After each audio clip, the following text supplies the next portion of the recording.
एन-बी-एफ-सी non banking finance कंपनीची जर तुम्हाला तक्रार करायची आहे किंवा कुठल्या लोन ॲपची तुम्हाला तक्रार करायची आहे किंवा नॅशनलाइज बँकेची पण तुम्हाला मॅनेजरची, बँकेची या कुठल्या डिपार्टमेंटची तक्रार करायची आहे, तर आर-बी-आय लोकपालवरती जाऊन तुम्ही कशाप्रकारे कंप्लेंट दर्ज करू शकता, हे आज आपण ह्या व्हिडिओमध्ये पाहणार आहोत. आर-बी-आयची ऑथराइज्ड वेबसाईट तुम्हाला इथे दिसत आहे.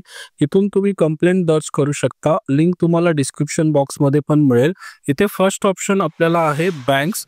इथे बँक्सला लेफ्ट साइडला तुम्ही क्लिक केलात तर तुम्हाला अशा प्रकारे इंटरफेस येईल. इथे तुम्हाला बँकेची नावं दिसतील आणि त्याच्या बाजूला त्यांची वेबसाईट दिसेल. वेबसाईटवरती क्लिक करून तुम्ही साध्या पेपरवरती कंप्लेंट दर्ज करून अपलोड करू शकता. त्याच्यानंतर तुम्हाला नेक्स्ट ऑप्शन दिसेल एन-बी-एफ-सी वरती क्लिक केल्यानंतर तुम्हाला एन-बी-एफ-सी म्हणजे नॉन बँकिंग फायनान्शियल कंपनीची पण लिस्ट दिसेल.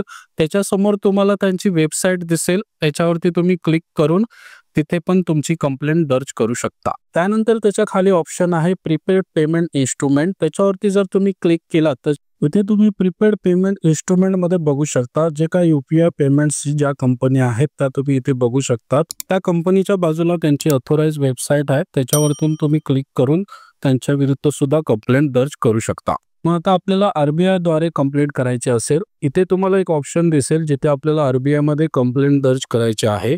Click here to file complaint again any regulated entity म्हणजे बँक्स, एन-बी-एफ-सी, सिस्टम पार्टिसिपेट्स याच्यावरती तुम्हाला क्लिक करावं लागेल. क्लिक केल्यानंतर तुम्हाला अशा प्रकारे इंटरफेस येईल. कंप्लेंट मॅनेजमेंट सिस्टम इथे तुम्हाला फाईल कंप्लेंट, ट्रॅक वर कंप्लेंट, जर तुम्ही कंप्लेंट केले तर तुम्ही इथे ट्रॅक करू शकता. फाईल अँड अप्रियल, फीडबॅक हे सगळे ऑप्शन्स तुम्हाला इथे दिसतील. तुम्हाला कंप्लेंट करायची आहे तर तुम्हाला फर्स्ट ऑप्शनला क्लिक करावं लागेल. मग तुम्हाला अशा प्रकारे इंटरफेस येईल. इथे तुम्हाला कॅपच्या बाजूला दिसत आहे तो मेन्शन करून तुम्हाला नेक्स्ट वर क्लिक करावं लागेल. अशा प्रकारे इंटरफेस येईल. Complaint details, name of the complaint म्हणजे तुम्हाला कोणाविरुद्ध तक्रार करायची आहे त्यांचं नाव इथे तुम्हाला मेन्शन करावं लागेल. मोबाईल नंबर तुम्हाला इथे मेन्शन करावा लागेल आणि गेट ओटीपी वरती क्लिक करावं लागेल. क्लिक केल्यानंतर तुम्हाला ओटीपी येईल. तो ओटीपी तुम्हाला मेन्शन करावा लागेल. त्याच्यानंतर तुमचा मोबाईल नंबर व्हेरीफाय होईल. त्याच्यानंतर तुम्हाला अशा प्रकारे इंटरफेस येईल. कंप्लेंट डिटेल्स जे इथे नाव तुम्ही मेन्शन केलंय कंप्लेंट धारकाचं ते नाव येईल. मोबाईल नंबर इथे येईल. इथे तुम्हाला तुमचा ईमेल आयडी मेन्शन करायचा आहे. कंप्लेंट कॅटेगरीमध्ये तुम्हाला सिलेक्ट करावं लागेल. इथे तुम्हाला दिसेल कशा प्रकारे आपल्याला कंप्लेंट करायची आहे. म्हणजे जर तुम्ही इंडिव्हिज्युअल पर्सन असतील तर फर्स्ट ऑप्शन करा. इंडिव्हिज्युअल पण तुमचा बिझनेस आहे तर सेकंड ऑप्शन. तुमचं प्रोप्रायटरशिप आहे, पार्टनरशिप आहे तर थर्ड ऑप्शन. लिमिटेड कंपनी आहे तर फोर्थ ऑप्शन. तुमचं ट्रस्ट असेल, ट्रस्ट मार्फत तुम्ही करत आहात तर ट्रस्ट सिलेक्ट करा. जर तुमचं असोसिएशन असेल तर तुम्ही असोसिएशन मार्फत करू शकता.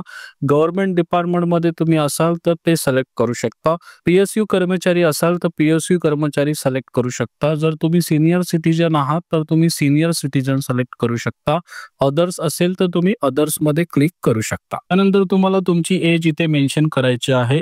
जेंडर तुम्हाला इथे सिलेक्ट करायचा आहे, मेल, फिमेल. मग इथे तुम्हाला कंप्लेंट स्टेटस ऑफ रेसिडेन्स हे सिलेक्ट करावं लागेल. जिथून तुम्ही राहत आहात ते स्टेट तुम्हाला इथे सिलेक्ट करायचं आहे. मग तुम्हाला इथे डिस्ट्रिक्टवर क्लिक करायचं आहे. इथे तुम्हाला ऑप्शन्स दिसेल.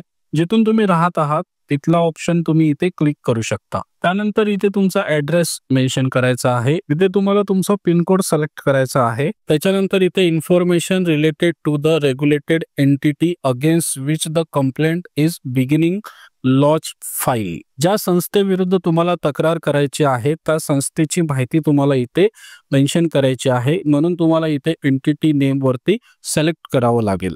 सिलेक्ट केल्यानंतर तुम्हाला इथे कंपनीज दिसतील ज्या कंपनीच्या नावाने इथे रजिस्टर आहेत हे तुम्हाला इथे चूज करावं लागेल.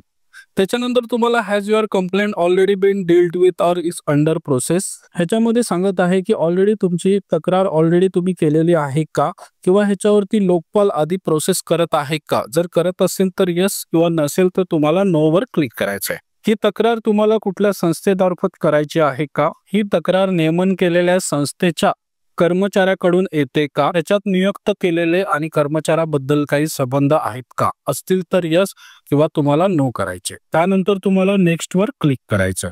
तुम्ही नमूद केलेल्या संस्थेकडे तुम्ही लेखी किंवा इलेक्ट्रॉनिक मार्फत कंप्लेंट केलेली आहे का? जर केली असेल तर येस करा किंवा नो करा. इथे इम्पॉर्टंट तुम्हाला वाचावं लागेल की तुम्हाला आर-बी-आय मध्ये कंप्लेंट करत आहात तुम्ही आणि ह्याच्या आधी तुम्ही त्या संस्थेला डायरेक्टली कुठेही कंप्लेंट केलेली नाही आहे.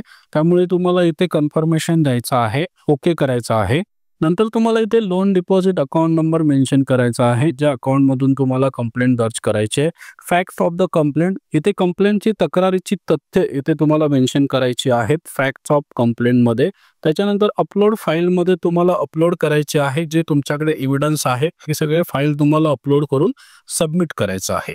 हे अपलोड सगळं झाल्यानंतर तुम्हाला आर-बी-आय कडनं कंप्लेंट नंबर मिळेल. त्या कंप्लेंट नंबरद्वारे तुम्ही आपले स्टेटस चेक करू शकता की तुमच्या कंप्लेंटवरती कशा प्रकारे कारवाई होत आहे. तुम्ही पाहिलात की कशा प्रकारे वित्तीय संस्थांमध्ये आपण ऑनलाईन कंप्लेंट दर्ज करू शकतो. या व्हिडिओमध्ये तुम्ही काय शिकलात किंवा ह्या व्हिडिओमधली माहिती कशी वाटली नक्की आम्हाला शेअर करा. व्हिडिओला लाईक करा, चॅनलला सबस्क्राईब करा.